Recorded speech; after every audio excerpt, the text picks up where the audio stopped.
Қыздар, бүгін тұздалған қияр дайындаймыз. Менің басқа да банкі жабу тәсілдерін көре алмас үшін каналға тіркеліп, лайк басып кетіңіздер.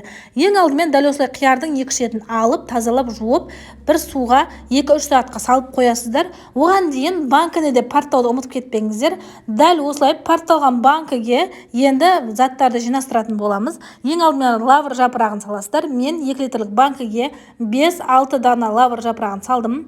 3 дана болгарский кесіп, позын кеспей қалаларыңыз бойынша 2 ащы бұрыс, 4-5 тісше салдым чесноктың. Сосын осылай қиярды саламыз. Қиярды салған кезде міндетті түрде қыздар нығыздап салыңыздар. Сонда ол су құйған кезде жиырылып, кішкене болып қалмайды, толып тұрады банкіңіз. Сосын осы жерде көрсетілген менде кептірілген укроп, ал негізі жасыл укроп салсаңыздар да болады, өз қалаларыңыз бойынша. Енді мына қара ірі бұрыш, бұны қоспасаңыздар да болады.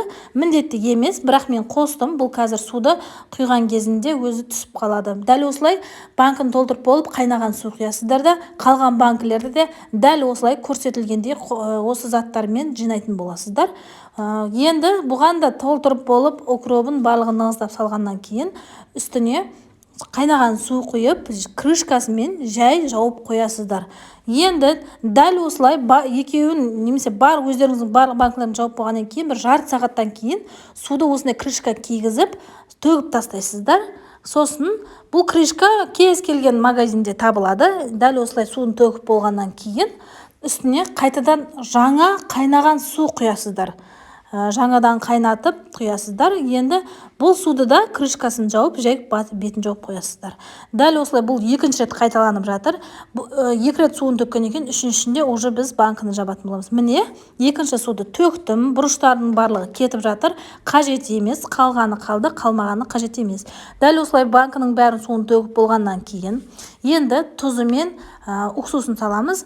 Және бұл жерде айта кетейін мөлшерлерін: тұз 1 литрлік банкіге 1 ас қасық саласыздар, 2 литрлік банкіге 1,5 ас қасық саласыздар толтырып.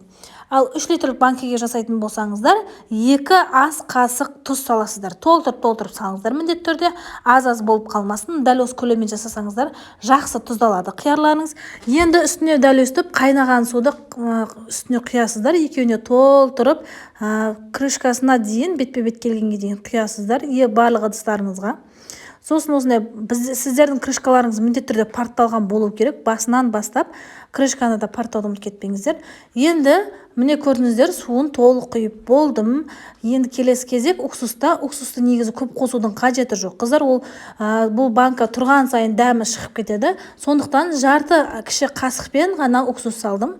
Енді міне жұмыс бітті. Енді тек банкін осылай жабу ғана қалды.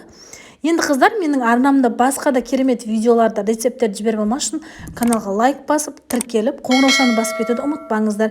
Және де қандай видео рецепт күтесіз, сіз комментарийға міндетті түрде қалдырыңыздар. Міне осындай керемет банкілер дайын. Сіздер де міндетті түрде дәл осылай жасап көріңіз. Ешқашан атылмайды, мен гарантия беремін. Рахмет.